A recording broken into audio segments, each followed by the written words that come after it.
This week on Starting Over, we continue with part 2 of our conversation about pivoting in an AI-powered world. Only this past week, Jamaica became the first in the Caribbean to establish official AI rules for the courts. Your event, your vibe. Your DJ is DJ Smalls of Elite Sounds. Contact DJ Smalls on 473-406-1330 and email knsmalls83@gmail.com.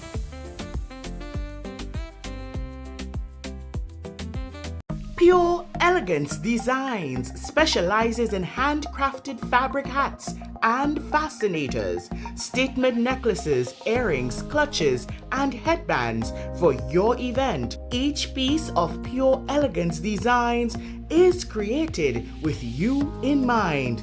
You can contact Pure Elegance Designs on 420-3555.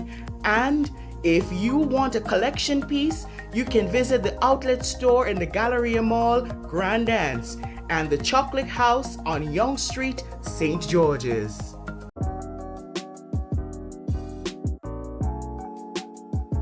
The fact of the matter is, AI was created to assist, but there are lots of people in the tech world who are very scared, I'm using that word, with the way it's going. We don't want to make people afraid. What do we do? Tell me. You're young. You're young and here, and you're not as. I'm not afraid of AI because I'm a person. I'm all into tech, learning new things and learning how to do things. But when you hear people like Hinton and so on talking about, it's like the nuclear bomb, who controls the world? What do we do? Because we're like pawns, we're going to just be moved around. Well, that is, I'll start by saying that is a valid concern. However, I would take it back to the same question. Does AI have the ability to feel? Like, can an AI, generally speaking, can it feel emotion? Can it express emotion? And as it stands right, know what is happening behind the scenes. We only see, because from listening to the interview with him, sorry for stepping in here. The fact of the matter is they are trying to get these bots and so on to have emotions. So yes, I see. Just finish what you're saying, and then Keshawn is going to jump in because I see it. Yeah. So for me, I would say when it comes to, for example, let's just use, because the secretary is the job that's most targeted for some reason. Everyone thinks AI is going to take a secretary's job. No, I won't say that the AI would take the job of the secretary.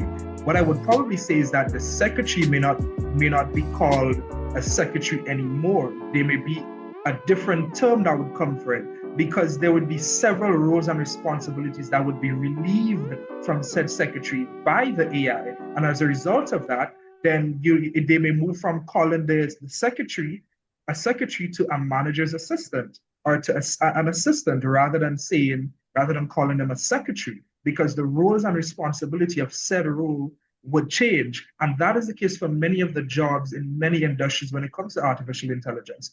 The job in itself may not be lost, but the roles and responsibilities would change significantly, because a lot of it would be relieved as a result of artificial intelligence. Because again, at the end of the day, to be a secretary, you need to be emotionally intelligent. You need to understand if a customer comes towards you, you need to understand that this customer, you need to look at the facial expression and be like, yeah, that customer, they're not having it today. I can't give no attitude. When in the case, you're not supposed to be given attitude regardless. But you need to look at that, or you need to look at your manager, your supervisor, and understand that someone calls for a meeting. You need to be able to understand, okay, I understand my manager has been a bit stressed lately. I'm going to move this meeting from today to tomorrow. The AI would not be able to do that unless the manager says that.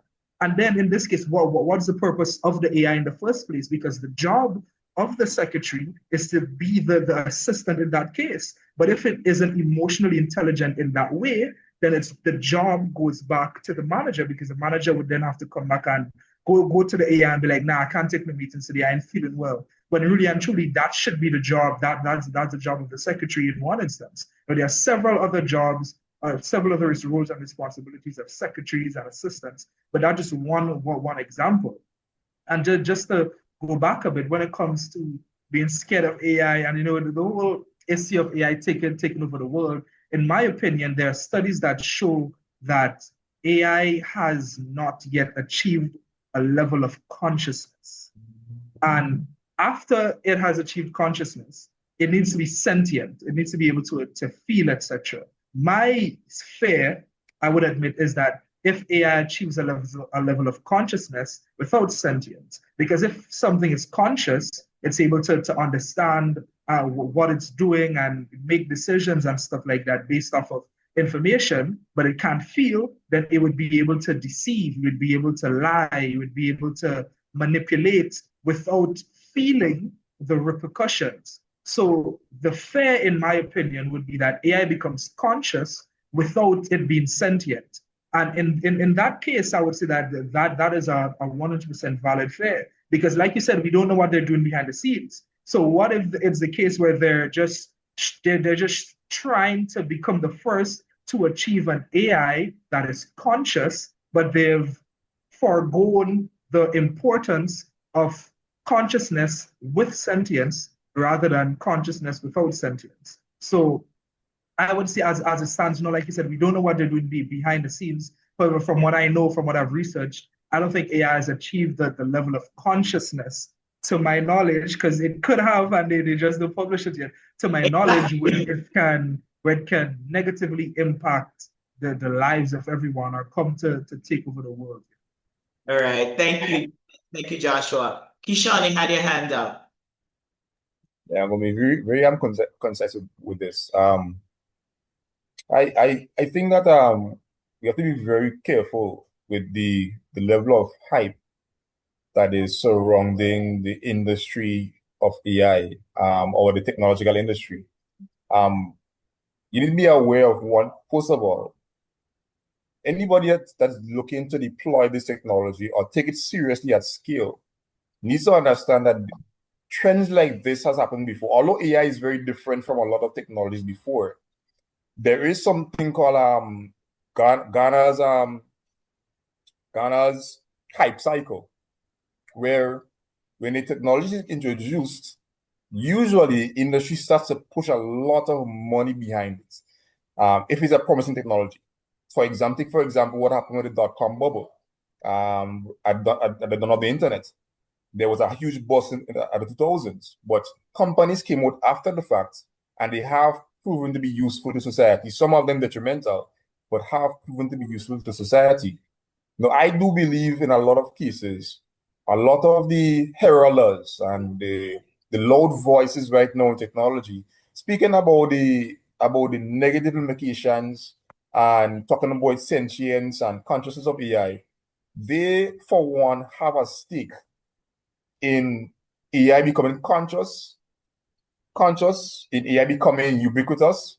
They have a stake. Most of them do have a stake. And I think that some of their jobs is to build that hype. That hype now converts to money, converts to investor interest.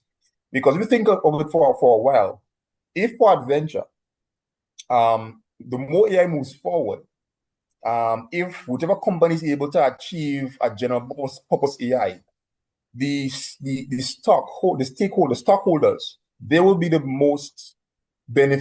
biggest beneficiaries. Not the people on the ground, not us laymen that are using it. If you hold stock in that company, you will be the biggest beneficiary.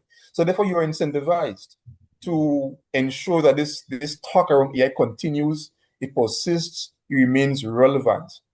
I personally don't think, at least, and I cited Joshua on this, that AI is, as we know, or the technology that we're seeing right now is anything close to being conscious. At the end of the day, a large language model, which is the most prominent form of AI, is simply a statistical probability machine. All it does is that it's able, based on your input, to make a probabilistic determination or a conclusion based on the knowledge it has if the output is given to you is the best suited output for what you're asking. And it does this word by word, token by token. All right. So there's no thinking real. And the thing is that we because the layman may not be able to understand technological terms like of the regression, deep learning, they may not be able to understand the technological terms. We personify a lot of the things that AI does. And because of the personification, people start feeling like AI is human. But remember, this is a simulation of human activity. And it is very good at simulating human activity simply because it's been trained on the entire corpus of the internet, both the bad and the ugly. As a matter of fact, 40% of what AI outputs as facts, it got from Reddit. And Reddit is an online thread platform where persons are able to, it's not filtered in the way that facts Yes, I are read that. verified and opinions are highlighted. 40% of OpenAI's facts come from Reddit. After Reddit, then you have Wikipedia, which we know can be edited by almost anybody. These domains of information are not perfect. So as a result, you cannot conclude that AI, as Joshua said, feels like us. All it does, it mimics what it sees in its data. That's all it does. So the whole talk around consciousness and sentience, I personally believe it fuels a hype that coincidentally allows a larger amount of money to go into these companies, because whichever company comes to get a general purpose AI first is going to be the one above all. The one above all. But at the end of the day, I don't think that we're at that point just yet. As yet. So I really do think that people need to be level-headed with what they're hearing and who they're hearing it from and what they choose to conclude from these discussions and this information. The persons that are coding the algorithms for AI know better. They know better. So I think that we need to be level-headed and decide who, or at least do some research and understand who we trust in this particular realm. Okay, Joshua has his hand raised. Yeah. I just Yes, like Mr. to Dabreo as say, well, eh? Okay, go on.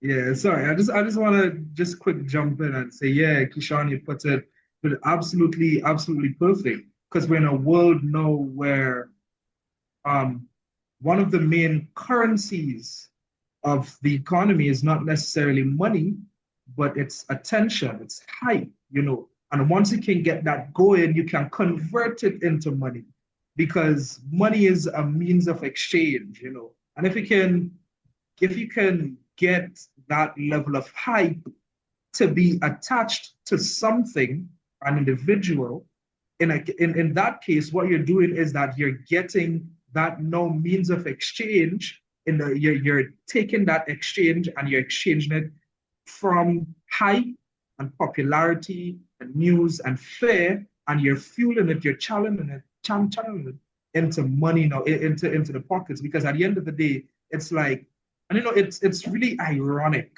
because many people are saying that they're scared of artificial intelligence.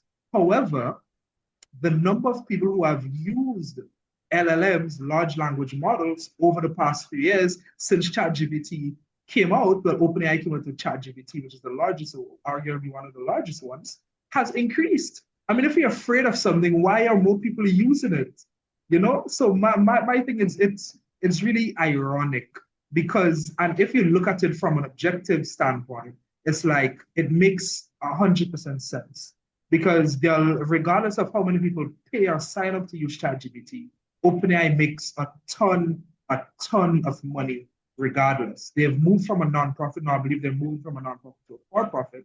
But at the end of the day, they still do make a lot of money from the hype that people have around, from the hype that they've built around the fear of artificial intelligence right now. All right, thank All you. right. So Dabreo? so if I may, now I am not going to go against sentience and consciousness. We're not there, right? We're talking AGI.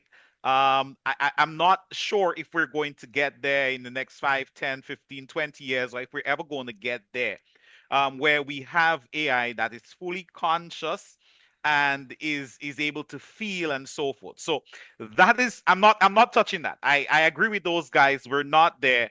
And we should not hurt our heads too much about that just yet, because where we are now, there is cause for concern.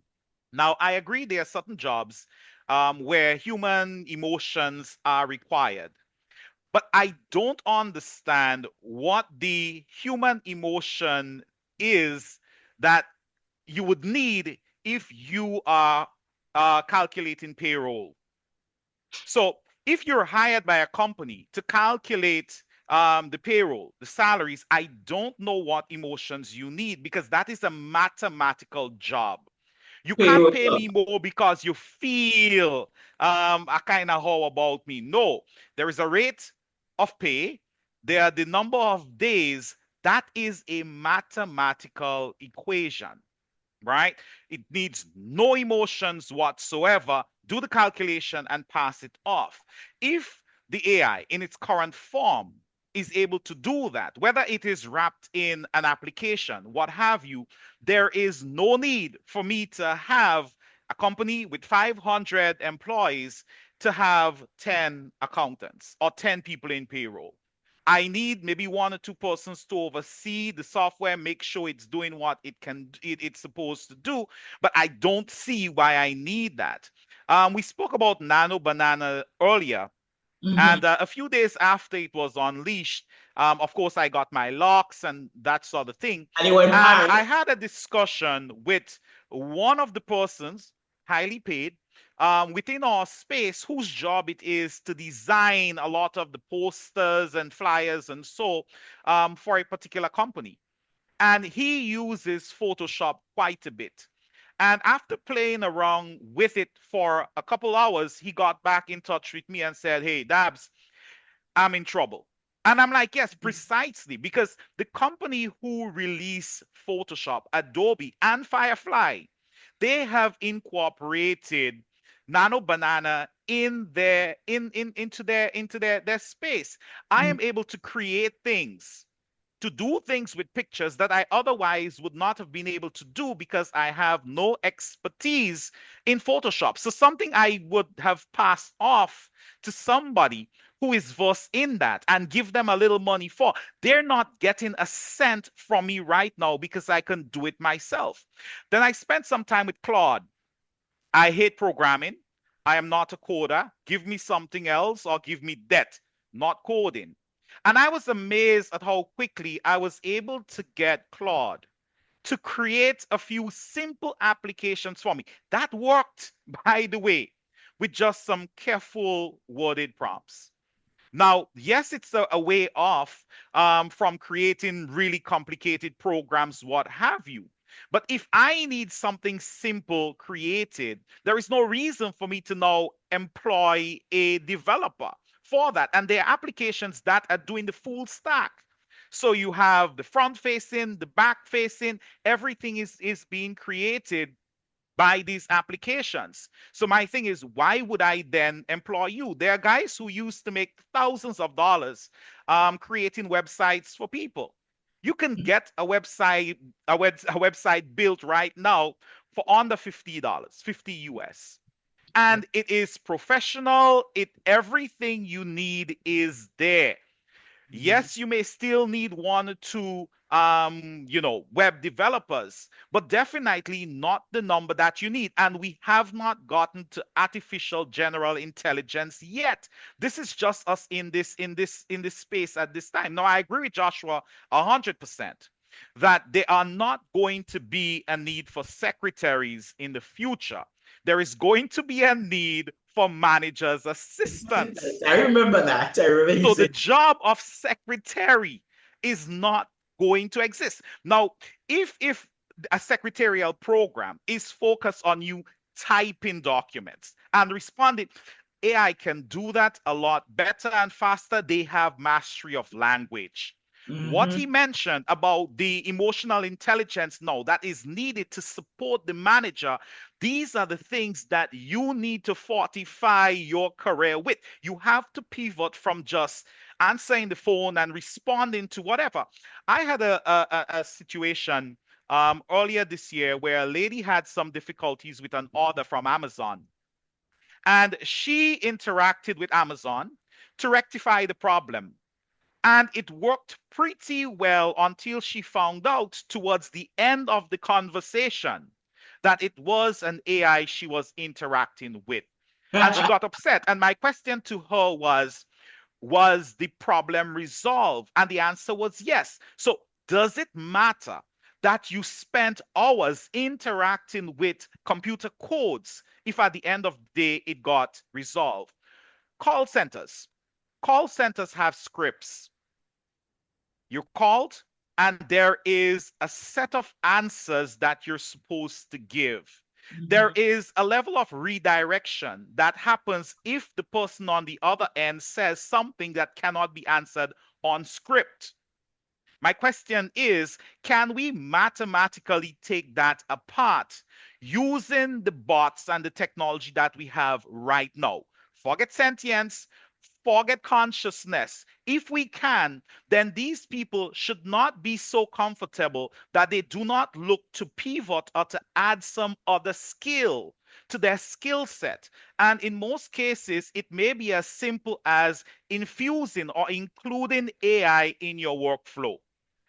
Is my job at risk? Yes, I am fully aware that my job as a cybersecurity person is at risk because the technology is able to do things that we as humans cannot do as quickly, which is why we have such a big problem with the bad actors getting into systems because the human beings can't keep up.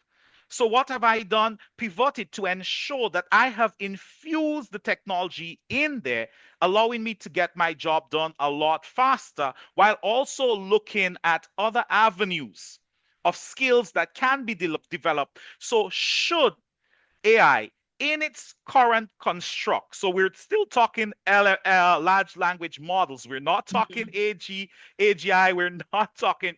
If it comes for me, at least there is something to fall back on. So we can stay comfortable and say, hey, it's not going to come for my job. Or we can look at what is happening and realize worst case scenario when it comes, do I need to start over from zero? Or do I just simply pivot to the other Mhm. platform because I have already made preparations? So that's my piece. That's my No, piece on I that, guys. agree. I agree fully with what you're saying. The reason being is that I am of the belief that we need to open our eyes, we need to be aware, and we need to start looking at how one, we can use it to our own purpose. Two, what skills do I need to learn to make me more marketable, more useful in the world? So instead of being afraid, we use the tool.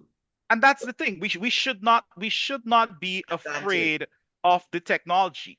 I believe with anything new, we should be cautious and careful how we move, but we should be moving forward. Now, I saw Joshua hand up, but I want him to also address this because while there is a lot happening in the background that we do not know about, one of the things that was reported, I think it was around May, the middle of this year, was ChatGPT sabotaging an instruction to shut down. One of the models being told to shut down, and Yes. it manipulated the codes to not shut itself down.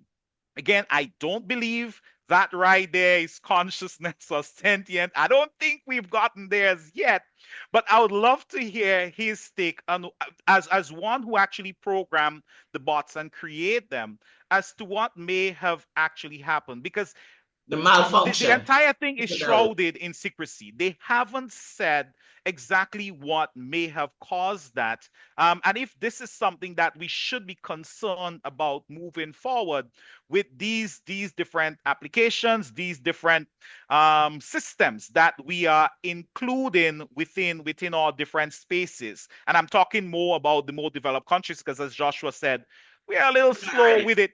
Yeah, We're not ready. We're not ready yet. Joshua, you know, the fact of the matter is we're not ready yet. We're not ready yet. So Joshua? in a nutshell, I would say that, you know, I am aware of that, being a verified builder with ChatGPT. And it was simply a case where, in my opinion, there was just a malfunction or a slight oversight with the code, because the one of the priorities um, is because these models are, the more individuals interact with them, the more you would see that the better they become when it comes to understanding and responding. The more people interact with them, the more people, the better they're able to interact, respond, give responses with humans. So it was just a case where when these models are coded, normally what happens is that there's a high level of preservation of user data. So it was a case where, so it was simply a case where the model misunderstood what was actually going on.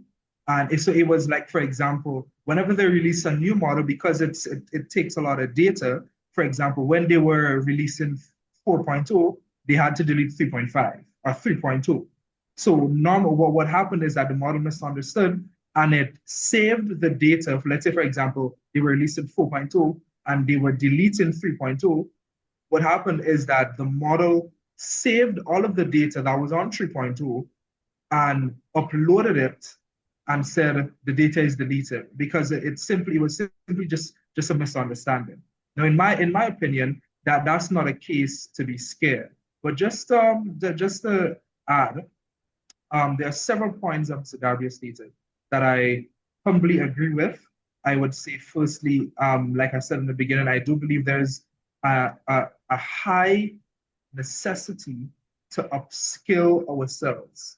And the truth is, we can do that individually, but in order to properly do that, there needs to be a policy in place, because you can't upskill yourself for something that you don't know how it would be used. Because I can go and upskill myself on how to use artificial intelligence, how to use a LLM or a generative model, and then the policy would come out and say, that the economy or the country cannot use a generative model. Then the purpose of me upskilling myself to use a LLM, it's obsolete, because the policy doesn't accommodate that. So where there's a gigantic gap in that area. Now it doesn't stop us from still going as individuals and upskilling ourselves, learning about artificial intelligence, finding about the truths, the false. You can go ahead and ask. No, I was just going to say, with what you're saying there, I agree. Herein lies the reason why I was saying there are no rules and regulations for this whole thing with AI, because countries are they're the big countries, the big companies just pelting money after it, and they're moving as quickly as possible. And then countries are just like, okay, we have ChatGPT, yes, we're going to use it. Then we have Sarana GPT, and then we're going to use it. And then we have Joshua, we're going to use it. So there are no rules that governs how or what is done in that sphere. So it's just open. You understand? And as you're pointing out, we don't have any policies. So everybody's just doing whatever they want with what exists. Yeah. So I would say that there are rules and regulations that govern the creation of artificial intelligence on a large scale in larger countries. My thing is that in the Caribbean, particularly Grenada, we don't have that.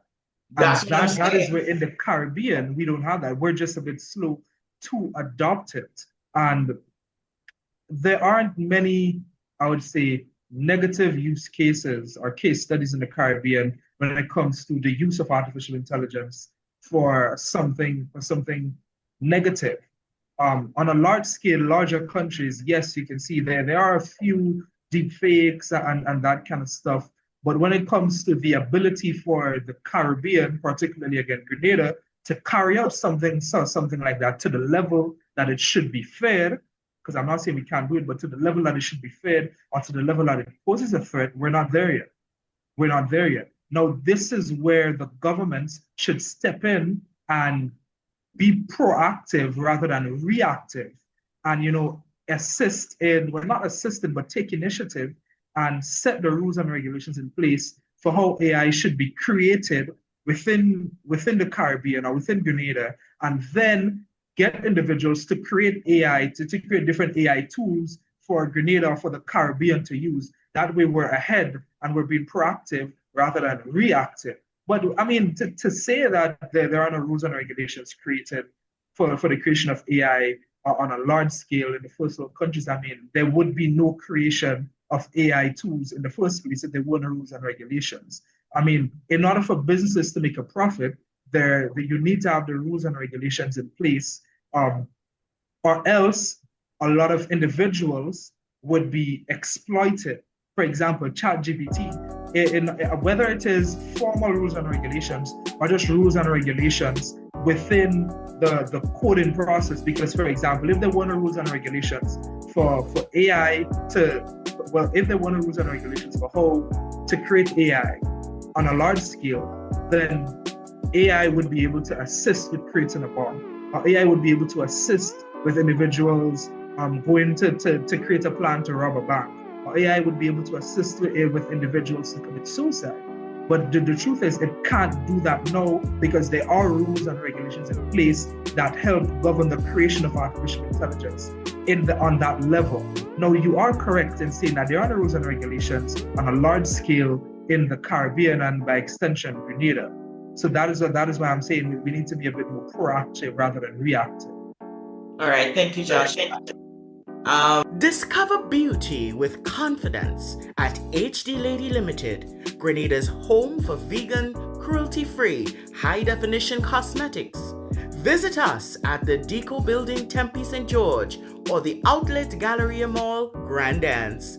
Shop online at hdladymakeup.com or order via WhatsApp at 473-406-2129 for convenient delivery or pickup. From professional makeup artistry to premium skincare and beauty education, HD Lady empowers your beauty your way.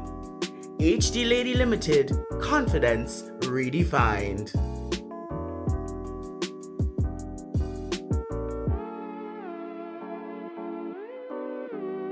Do you like this painting behind me? I know I do. I love it. It belongs to one of my friends who's an artist, John Henry, and he was so gracious to allow it to be a part of my set. And you know what? If you would like to have it in your home, you can. Okay? So, if you'd like to purchase it, message me and I'll put you in touch with John Henry. I love soca, you love soca, where you hearing soca? Livewire HD, yes! If you love soca and calypso music as much as I do, log on to livewirehd.com or 101.1 FM. That's where you're getting soca music all day, every day. 101.1 FM. Livewire, soca first. Keshawn, I saw your hand up. Yeah, this may be my last sharing before I opt out. But yeah, a lot has been said, and there will always be a lot to say because this is the cutting edge of technology, and there's a lot happening. There's a lot happening. I want to back up first of all, Joshua, and saying that there are regulations that govern the implementation of AI. For example, the European Union, there is something called the EU AI Act, which helps the European countries to classify AI. So, for example, there's a regular AI, there's high-risk AI, and then there's unacceptable AI. So they use that skill. They're AI testers. They test the deployment of the system. They use that skill to determine what level the AI is at, and then they would classify the AI, and then the AI has a set amount of rules that it has to go by within the classification. The US has regulations as well, but it's a lot more relaxed because of the arms race, as Mr. Dabreo was saying. While the European Union is defensive and conservative, the US tends to be a bit more liberal and aggressive, because the concept is that you don't want to put too many guardrails on the creation or development of AI, because you don't want the eastern side of the world to move ahead and achieve general intelligence before the western side. So their laws are really suited around AI's interaction on a local scale towards a user. So, for example, you may have heard that Facebook was brought before Congress to answer for concerns in regards to AI chatbots that are user-facing, that is unable to distinguish between human beings, well, not human beings, sorry, but adults and kids. And it would address kids in particular ways that is unseeming and dangerous to them. And I personally am not a strong advocate for student-facing chatbots, because we all know that AI isn't 100% perfect, and that one scenario where the guardrails come off of an AI and is unable to regulate its conversation with a student, that might be the one situation where that student may take information that might lead to an unacceptable or unnecessary end. So I think that there are regulations, but the regulations suit the agenda, the political agenda of the particular country that they're in. And one last point I wanted to make before I go, there is a former Google exec that has made it his role to speak about the approach to AI from an ethical and humane perspective, not from a capitalistic, profit-driven perspective. And what he was saying is quite simple. If it is a case, God forbid, knock on wood, that the end of the world comes about because of an artificially intelligent agent, it won't be because of the AI taking it upon itself to do something. It's going to be because, as Mr. Dabreo would refer to them, of a bad actor using the AI as a tool, harnessing the AI and using it as a tool to bring about a negative outcome. Because I'm not a strong advocate for the sentience and consciousness of AI, because at least at current, because of what I know about the systems, I really do believe that the negative implications that may come about because of AI would just simply be because of bad actors that have malicious intent that would lead towards that end. Now, in terms of the Caribbean adopting AI and how slow we are, that can actually be an advantage to us. And I explain why. We get to have a front row seat of what unfolds in the developed countries, and then before it comes in our direction, we have some time to make adjustments, establish guardrails, create policies. As slow as we are, remember, technology typically takes about 3 to 5 years before adoption in the Caribbean. Well, it's a bit less now. It's about a year and a half right now. And with AI, the gap is going to continue closing with that particular That's what I was just going to ask you. Technology, yes. But at the same time, we are able to see firsthand what happens in developed countries. For example, with Facebook, and they have to establish stronger guardrails on the Meta AI for user-facing systems. We can now use that information now to create literacy programs to inform our populace. But as Joshua said, it really does. Then there needs to be a policy shift, a policy move first. Policy, then governance, then implementation, training and implementation. If that does not happen, we're going to watch things happen in the developed countries and not be able to pivot fast enough, as you were saying, pivot fast enough to avoid to take the positive and avoid the negative implications. So that So being said, go ahead. I'll take that question and then before you I'll bow out. before you leave us, Yeah. I want to say to you yourself, how are you pivoting Mhm. in this AI powered world? Because I know you're all in the sphere, you know about AI, you know about technology. In the event that your job becomes redundant, how are you? We don't want that, okay? But in the event that is the case, what are you thinking of? How are you pivoting? Because we're looking at how do we prepare ourselves if you understand? Mhm. Okay. Well, first of all, my job may become redundant. I won't. I only come redundant. Because I love learning. It's a natural thing for me. I am constantly upskilling. I'm constantly reskilling myself. As a matter of fact, the skills I have now, I didn't have them a year ago. I'm strengthening my skills more so on the technical side. Things I believe may take a bit longer to be absorbed. But at the same time, as models come out, as information comes out, I absorb the information and I make a decision as to what direction I want to go in. And then I use information to manipulate the AI to bring about outcomes that I want. So it first starts with knowledge. You need to understand what's going on, what can be beneficial to you, where you stand in around AI, and then you need to figure out, okay, what direction is the best direction to go. So, for example, I'm not going to go in the direction of I'm not going to become heavy on knowledge creation. I may choose to create content, which is useful right now in this sphere, but I am going to try to focus more on harnessing the AI to build my knowledge and technical skill sets, and utilize that now to move forward in whatever the direction I decide to move forward in. But I think knowledge, then agency, and repeat.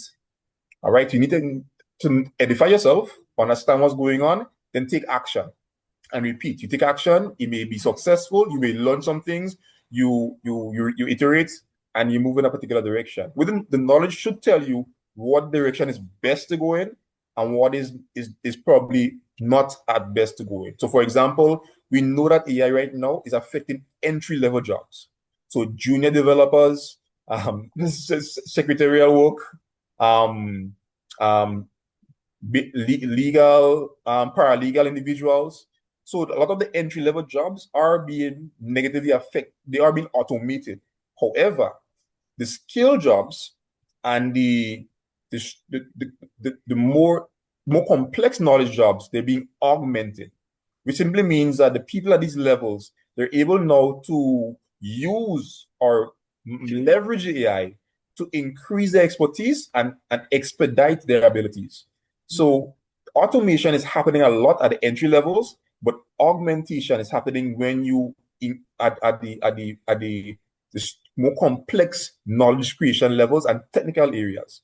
So you need to figure out, is the direction I'm going in, is it going to be automated or can it be augmented? And augmentation is what you're looking for. You're not looking for a direction that's going to be automated. Like, for example, a desk clerk, that could be automated. But a civil engineer, that might be augmented. A mechanic, that could be augmented. A network technician, that can be augmented. So it really does depend on the knowledge and then the agency. That's my perspective. And that's the perspective I take with my career. So long story short, my job may become redundant, but I'm telling you, I won't become redundant. Excellent. I love that. So, I love hold on. Before he runs off, before you runs Well, let me go that off, job, you know. you no. Hold on. Let them wait. Let them wait. So Keshawn mentioned something, and it has been a buzzword within educational circles for a lot of years. I'm talking the last 10 years, lifelong learning. But I Mm-hmm. think now more than ever, we have to put this in proper context. So you have persons on here at different stages of the career and even the chain of life in terms of the beginning and the end, right? Three scores and ten, that sort of thing. But I want Keshawn to really put that in proper context in terms of what he said, because I think a lot of people have used the term, but now more than ever, you need to know exactly what it means, because this is what is going to allow you to maybe not start over, because for some people, starting over based on where you are is going to be very difficult. But Yes. where you are right now, you can pivot. All Mm-hmm. right. So you do not need to go from scratch. So, Kishan, you brought it up, lifelong Sure, learning. sure. What is that? Okay, so from my perspective, what lifelong learning entails is simply you being able to continuously edify and build your knowledge base, and then your knowledge and skill base. Let me take a typical example. Let's look at the cake maker. Okay, so the cake maker makes cakes. Now, that person may realize that there's a lot of competition now amongst cake makers. What do I do? How do I stand out? How do I open up additional income streams? This is a critical thinking taking place. Now, lifelong learning says, here's what you may need to acquire some knowledge to assist your movement in a particular direction. And that knowledge may not be a one off thing, it has to be ongoing. You need to continue to build on that knowledge level. So as things come by, you can capitalize. And as things become redundant, you can escape or go beyond it. So the cake maker, he or she may realize, well, how about I try to learn a bit about social media? I make cakes, I make really good cakes. How about I try to create a Instagram page and share my knowledge of cakes, build followers, and then I can sell cakes to my followers, or they may be persons that may want to advertise icing. So now I need to learn a bit more about advertising, Google SEO. How can AI assist me in being a really good advertiser? So I need to acquire that knowledge. So as you can see, it's a continuous stream of learning and understanding and growing knowledge base. But at the end of the day, it assists you in outpacing obsolescence, in that you're able not to capitalize on what's available to you, but you have to continuously be willing to understand and learn things and grow. Being static is death in this economy. You cannot just be a cake maker in a shop on a corner that knows aunts and uncles and hope that your business is going to be substantial and be able to support you over time. You need to add additional dimensions to yourself and to the business by growing knowledge, understanding, testing things out, experimenting, and iterate. That's my perspective, and I hope Dabreo is satisfied with the response. Of But that is course. my perspective. Listen, I wasn't expecting anything, Thank anything you less. Yeah. But so since much, you brought Keshawn. it up, it Yes. made sense for you to Yes. explain it. Yeah. So let me Dabreo, just say, There is thank you, thank Keshawn. you, thank you very much for having me. First of all, on the show, it was a lot of fun. I was really good catching up with my colleagues here that I've been able to interact with on so many different things. So I really do hope that the knowledge that we share is not just going to be for entertainment, but people take to heart what we're saying here, because it is a vast world right now. A lot is happening, but there are people in and around us with the ability to show and help persons understand how to navigate what's happening right now in this particular world. So thanks a lot, Sorena, for having me on the show, and I really do appreciate being able to contribute to this discussion. Thank you so much, Keshawn. And have a All right, wonderful rest of the night. thank you, All right. Dabs. So Andal, All right. you same Dabreo, the guy. second question for you. You said your well, job is going to be redundant. Okay. I How believe are you? How are you going to so pivot? How are you pivoting? I believe that based on what I do, a lot of it is eventually going to be automated, Mm-hmm. right? Um, but there are certain human elements or touches that are needed. Those are the things that you want to strengthen. You want to ensure that you master it. There are always going to be people who would prefer to interact with a human being than with a machine on certain things. But mainly, I have found ways of integrating the technology into my workflow. It has made me more efficient, and I have found myself having more time for me. A task that would have easily taken me a day, I am able to get through it in a matter of hour and a half. Why? Because I can allow Seriously, the a day technology to to do a lot of the heavy lifting. The thing is, I don't think a lot of people realize how much work goes into a simple request of is this company legit? Especially when you're dealing with companies on the other side of the world, right? In some cases, it's not as simple as, asking them, are you legit? And based on the layering that was done to disguise or hide who they are, it requires a bit more digging. There are times when you may need some information fed back from another entity and you're waiting on that. But I have found that instead of me having to find all the breadcrumbs, I can have AI find everything and simply just fact check what it has found to ascertain whether it is genuine, how correct it is. And my job has gotten a lot easier. But as you know, I also wear a farmer's hat. yes. Oh Something wow. that I have been working on for the last well, since 2020, 2023. But before we, think, there are a couple things I wanted to point out because Joshua spoke about the policies and so. And yes, there are policies in place to guide how these models are created, what they do, and so forth. Albeit some of these policies were actually put in place after OpenAI dropped ChatGPT on us. But there are also models that do not have any guardrails.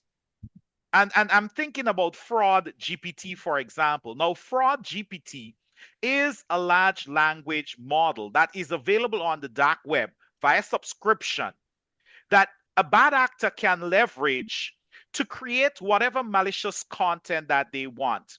And late last year, 2024, at the National CSUT, I saw this thing playing out before me as clear as day, where one malicious website popped up and before we were able to say, hey, leave that alone, we saw multiple malicious websites, new domains being created. And I remember reaching out to a couple of the CSUT guys around the region.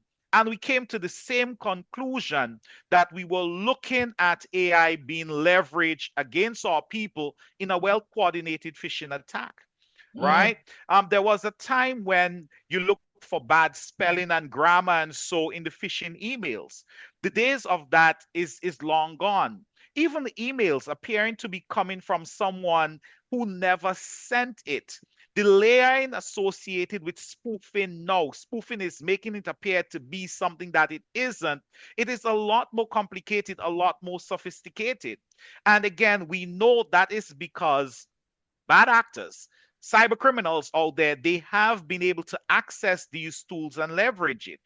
Joshua spoke about these mainstream models not giving you certain things based on the requests, how to kill myself and so forth.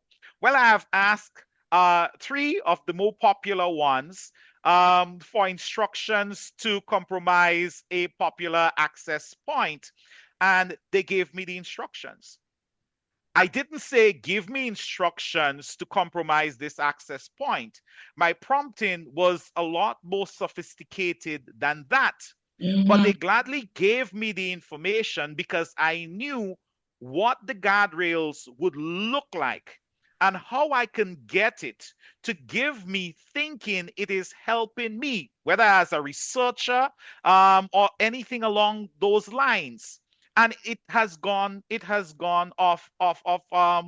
off its normal rails as a result of that. Right. We had an incident, I think earlier this year, where one of the AIs actually prompted someone to take their life, and Yes. it provided them with ways to do it. It gave them options. And we can say these are anomalies, what have you, but the reality is any It's tool that possible. is created, any tool that is given, you're going to have bad people who are going to manipulate it to their end. And it doesn't mean that the tool is bad, but it is the reality that we face. And so, even right now, when it comes to cybersecurity, we know definition based malware protection does not work because we have to look at behavior, and humans have to sleep, machines don't sleep, which is why we're deploying AI to help protect so many different systems. Then I look So, at what is happening in China. yes. China, for this school year, they have decided to have children as young as 6 years old Learn AI. learn about AI. Yes. California, they passed a law mandating all students in secondary school must be taught with AI and about AI. And I get that we can sit back and say, hey, let's just enjoy the row seat and see what's happening out there. But the reality is, we export a lot of our brains. Maybe not willingly so, but our people, they do go to these first world countries and they do pretty well, but only because they have been able to compete on those stages. If they are entering those stages and they do not have the necessary skills in terms of how you manipulate these new technologies, I am not sure how they're going to survive. We look at what happened during the pandemic. There are Mhm. teachers who saw they catch hell, as we normally say, with the online learning and the Zoom and what and what. And while it was a stressful time for everyone, there are teachers who did not suffer as much simply because they were already familiar with some of these tools and they were willing to learn and embrace. And I think that is the lesson that people need to take away from, well, one of the lessons they need to take away from the engagement this evening, in that you have to embrace the technology. As Keshawn said, if you do not want to find yourself on the chopping block or becoming obsolete. We look at the guys right now, the mechanics right now. There's some guys, the only thing they'll be able to do is change brakes, simply because the vehicles are so sophisticated now. It's not Yes. about juke up anymore. And if they did not pivot to getting their diagnostic kits Yes. and understanding the computerized side of the vehicles, nobody is bringing their vehicle there so guys could juke it up to try and figure out what is going on. So many of them have found themselves out of jobs, not because we do not need mechanics, but we need a particular type of mechanic. And that is why I believe pivoting is so important. So, we've learned thus far, upskilling is important. Embracing the technology. What else you want to leave with the people about pivoting? Dirty your hands. Oh, no, hold up. I take back that. I take back. That can be Joshua, taken differently. yes.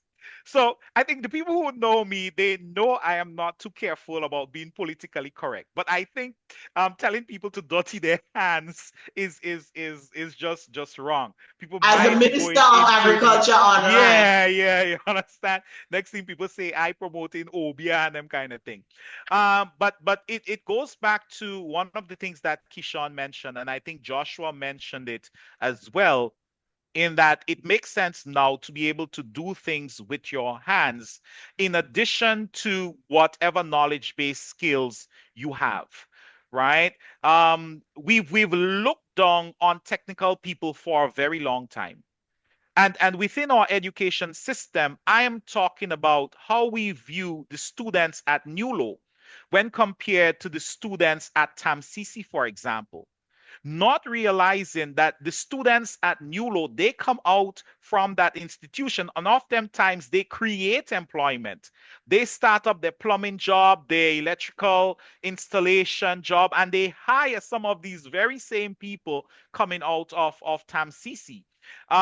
Everyone can't be plumbers or electricians, but I think now is a good time to look at ensuring that there is some level of skill that will allow you to survive the technology, while, as Keshawn pointed out, augmenting what you do now with the technology that exists, paying attention to where it's going and what is happening. If you are a teacher right now, you need to look at how AI is impacting education. The first world countries, second world countries, you need to pay attention to that, because there are teachers who are coming back from studying in these places. And when they come back, the sort of lessons they're able to deliver to their students make you look like you don't know what you're about. And you're taking 3 days to plan out your lessons. And it took them half an hour to plan it, to double check it, and now they're off to the beach. And you're still stuck with a pencil or a pen and a notebook. I think we have to focus on our area and see what is going on. Videographers need to pay attention to what is happening within their space. There are many who have made a lot of money by creating this footage, that, these sceneries and so, that are used in music videos and so forth. But you have AI tools that are doing a pretty good job now of creating the scenery for just a few dollars. I mean, Chat GPT is 20 US, entry level package. Perplexity 20, Gemini, I think it's 1995, and so forth. A lot of these models, they're able to do a lot of things that otherwise you would need technical, really skilled people to do for a fraction of the cost. So, how do you pivot? How do you add something else to your skill set? And I am not going to recommend that you add something to your skill set within that very same industry. Because if that industry comes under fire, you may have postponed you getting on the chopping block, but only for so long. So I have pivoted. In addition to what is happening within my professional space, I have done a bit of pivoting, Sarana, to agriculture, Yes, you're the growing Minister food. of Agriculture online. Yes.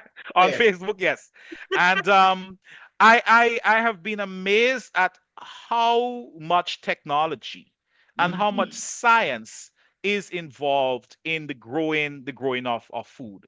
I'm not touching rearing of animals. I want nothing to do with them right now. But I am amazed, and I realize that there are many farmers who could be a lot more successful if they understood the science Science behind it. I behind mean, I agriculture. am Yes. surprised at how many people still do not know what organic farming is. They think if it comes out of a bottle and you use it, you're not an organic farmer. And this is 2025. You have farmers who are losing, their entire crop of whatever because they have a simple issue there that could have been resolved if only they understood pests and diseases, and they understood what can be used to protect the crops, how they, just ensure that they reap success. So So it seems um, as though since you forayed into that world, you can start teaching a class on it and make it extra moolah. You understand? well, there are You can people pivot. who have reached out for advice. As a matter of fact, a couple persons actually said I should get into um, consulting, and I had to let Yes. them know, hey, this is just a side gig. Yes, I have taken quite a few classes. There are quite a few certificates, even with entities outside of just the region and so forth. But I don't think I am quite there yet. I am not an agronomist just yet, but I believe it's safe to say I'm gunning for that among other things. So my advice to young people, you can't settle. as Keshawn said, if you are static, you're dead. So if you do not move, you're going to find yourself in problems. Do not get too comfortable where you are. You need a level of discomfort to move. If you're comfortable, you're not going to move. And you not moving is going to be problematic. I don't know what the next 5 years is going to look like. I am concerned for the children that are in our schools right now. And no one can say exactly what the world is going to look like because AI is at its very worst right now. Every day it gets a little better. And yes, we may be looking at an AI bubble, but I believe even if it is an AI bubble and it does burst, when it busts, a lot of the damage it has done in terms of jobs it has taken away, those jobs are not coming back. You look at people who lost their jobs based on changes companies made during COVID, Mhm, and many of those jobs did not come back. mhm, Companies pivoted from being brick and mortar to being online, and mhm. they never reopened office spaces. They stayed on there, and are able to make a lot more money because they have a wider reach. Again, using the technology as Keshawn and Joshua pointed out. So that's my bit. I would love to hear what Joshua think the next 5 years is going to look like. I'm closer to the end, I believe, that than he is. Don't But let I him am speak like interested. that. I put my hand up. Don't you dare speak like that. It's The this man just take you in life there. the quicker we come to the realization that we're all going to go that way at some point, I think it pushes us to appreciate now more than anything and to make each moment really count, right? So Yes. that's just my bit on it. Thank you so much, Dabreo. And Joshua, you now tell me as a young person, what do you think young people need to do at this time with AI all around us? So easily accessible, so being used in almost everything that we do. All right, especially online. And you recently handed over EduBot to the Ministry of Education in Grenada, where you created it within ChatGPT. Tell me, what do you think young people need to do now so that they can harness get the most out of AI and be ready for this new world, this newer world. Yeah. So for me, what I believe young people should do and prioritize, similar to what I've been doing, is a lot of self-education. I mean, as Keshawn stated before you went, and Mr. David touched on it as well. I mean, one thing that we all have in common surrounding you as well is that we're just lovers of education, we're lovers of knowledge, like we research. And I would point out that I did not do IT in secondary school at all. I did not do IT in secondary school. This is something that I researched and I learned and I took my time and I, worked on it because I sought after the knowledge. And because the AI revolution that's going on right now, the skills you need to be present in it and to succeed in it, because right now it's not being taught in secondary schools or it's not being taught in tertiary education. And when it is actually taught, we're going to be far more ahead than where we are today. I mean, it's something that we as youth will have to take upon ourselves to kind of, it's kind of like a shield. Like we have to build that shield through the amount of knowledge that we accumulate. And it's sad because I would say it kind of caught us off guard, quote unquote, when really and truly it didn't. We saw it coming. It's just how it wasn't mainstream as it is today. So it caught a lot of people off guard. So for me, I would say to prevent against that, the reactive measure right now would be to gain knowledge on the use of artificial intelligence. And then the proactive measure for the future would essentially be as Mr. Dabreo stated, to learn the skills that you would need to be competent in whatever industry you are in. So you gain knowledge about artificial intelligence and how to use it. And then since AI would become something that is extremely prevalent in the future, whatever avenue, whatever field you decide to go in, learn skills that would be able to set you apart, put you ahead of the competition, or put you ahead of artificial intelligence possibly. Well, I just want to say thank you so much, Mr. Andall. Thank you so much, Dabreo, and thank you to Keshawn, who has disappeared earlier. He disappeared earlier, but we understand. This is something that is exciting for me. I see that we are living in a time when so much is happening and we don't know where it's going to go, how it's going to go, but we just have to be prepared. Hence the reason why this conversation and the need for us to pivot, to upskill, to not be afraid, but to harness and understand and to keep learning, to be lifelong learners. This is so important because so many people leave school and they close the door, they run from the school. But you taught yourself, Joshua, you taught yourself about IT and you created EduBot, which is going to be used by teachers and students in our country and by the region for free. You built it through ChatGPT. That is commendable. You understand? Because when I had the opportunity to interface with it, and I opened it and I was like, "That's ChatGPT," and I was like, "That is a smart kid." I was like, "Oh my God, he's so smart!" I was like, immediately, I was like, "That is ChatGPT." But however, he made it into specific for us in the Caribbean, and I was like, this kid is smart. So kudos to you again. Kudos. This is what we have to do. We have to open our eyes, as both Dabreo and Keshawn was saying. See what's happening out there. How do we adapt it then to our sphere? And this is what we have to do. And Dabreo, as you pointed out, if you're going to pivot and if you're going to upskill, don't just because I'm into this sphere, I'm going to just learn about this. Learn about something else in a totally different sphere. You have to stretch yourself in this world right now. Don't get too comfortable, as you said, Dabreo. We cannot be comfortable because we have to be able to take care of our basic needs. All right? And if we can't take care of our basic needs, we are in trouble. Pure Elegance Designs specializes in handcrafted fabric hats and fascinators, statement necklaces, earrings, clutches, and headbands for your event. Each piece of Pure Elegance Designs is created with you in mind.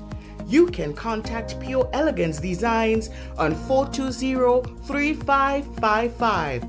And if you want a collection piece, you can visit the outlet store in the Galleria Mall, Grand Anse, and the Chocolate House on Yonge Street, St. George's. Your event, your vibe. Your DJ is DJ Smalls of Elite Sounds. Contact DJ Smalls on 473-406-1330 and email knsmalls83@gmail.com.